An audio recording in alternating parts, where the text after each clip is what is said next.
Chapter 6. Thrown Out.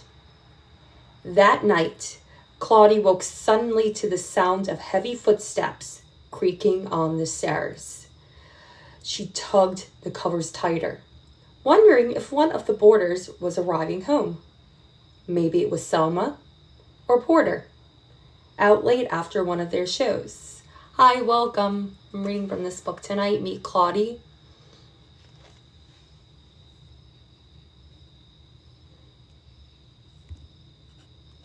Just gonna pin this real quick. Claudie climbed out of bed, careful not to wake Jody, and crept down the hall.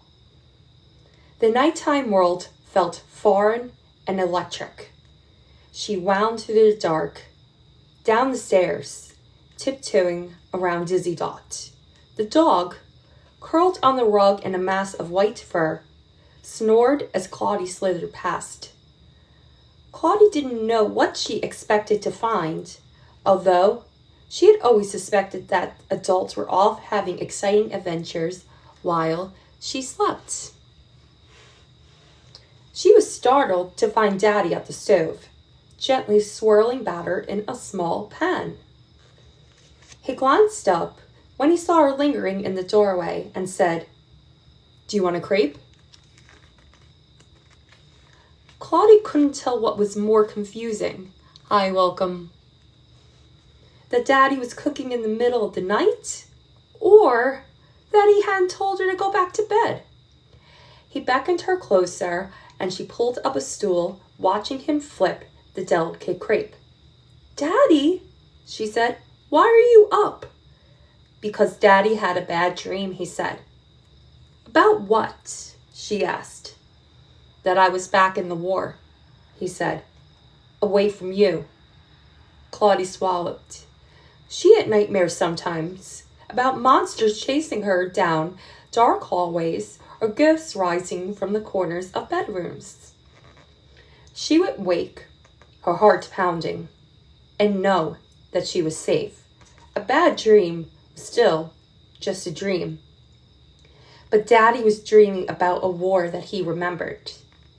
Even though he'd returned home a few years ago, he was still shaken by it.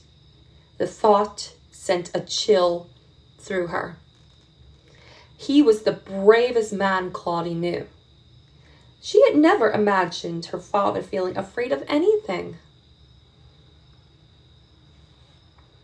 "Daddy," she said, "why was it bad when all the colored soldiers came home?" He slid the warm crepe onto a plate. "Well," he said, "some white men got to feeling like we came back from Europe a little uppity." "But weren't you fighting on the same side?" she asked. "In a way," Daddy said. In a different way. We was fighting two wars, one in Europe and one at home. We thought life might be different when we came back, that we would fight and prove that we deserved the same rights as anyone. But the summer after the war, the whole country went up in race riots. The Red Summer, they called it. "I remember people marching in the street here in Harlem," she said. "Sometimes they were fighting. I couldn't go outside to play." Daddy nodded. "Other places it was worse than Harlem," he said. "Washington, D.C., Chicago, Charleston, white mobs storming colored neighborhoods and attacking colored folks. It was like the war in Europe was finally over. But instead of celebrating peace, America waged war against itself." "But why?" Claudie asked. Hi, welcome. Reading from Meet Claudie. And we have Claudie right here. Now her father sighed. "Because," he said, "those white folks wanted to remind us we was still on the bottom." But Claudie had seen that parade with her own eyes. The whole city had gathered in the streets to cheer for the returning soldiers. Not just ordinary New Yorkers either, but politicians and celebrities too. Even Mr. Rockefeller was there. And Mama told Claudie that he was one of the richest men in the country. So what had changed after that moment? Why wouldn't the pride and patriotism that surged through the crowd last forever? I welcome. As the Hellfighters marched into Harlem, Claudie had spotted her own slender father, a gold medal glinting on his chest. She yelled his name, thinking he'd never see her through the huge crowd. Towards the end of the procession, the tight formation began to break down. The ranks loosened as women and children ran into the streets, and Claudie ran too, right into her father's arms.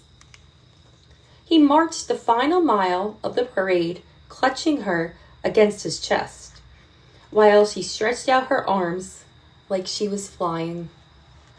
Now, in the kitchen, he carefully sliced the crepe and handed her a piece on his fork. Sometimes, Daddy said, it feels like the world is ending, and folks don't know what to do when life keeps going. What are you supposed to do? She asked. Well, Daddy said, you find a way to start over.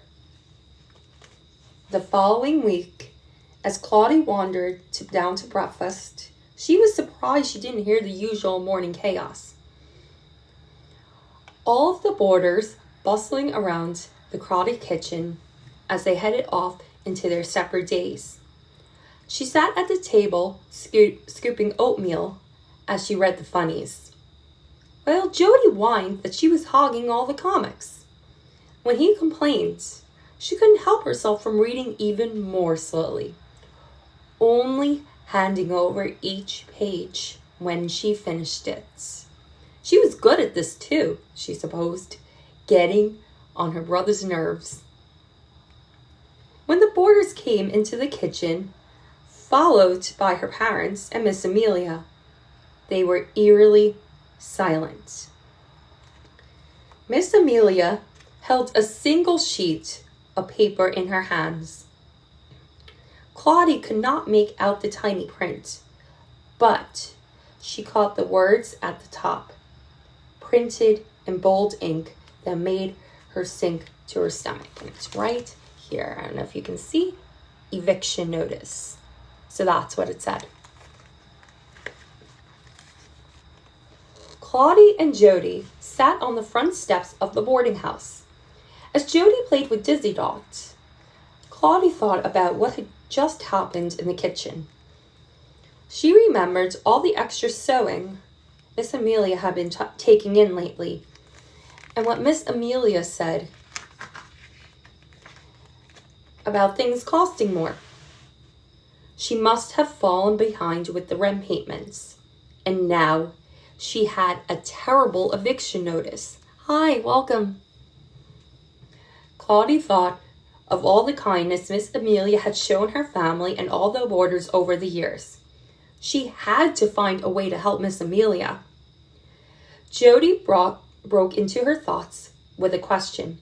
What does eviction mean? He asked. Claudie thought he hadn't noticed the grave looks on all the boarders' faces, or heard their murmured discussion as Mama asked Claudie and Jody to play outside.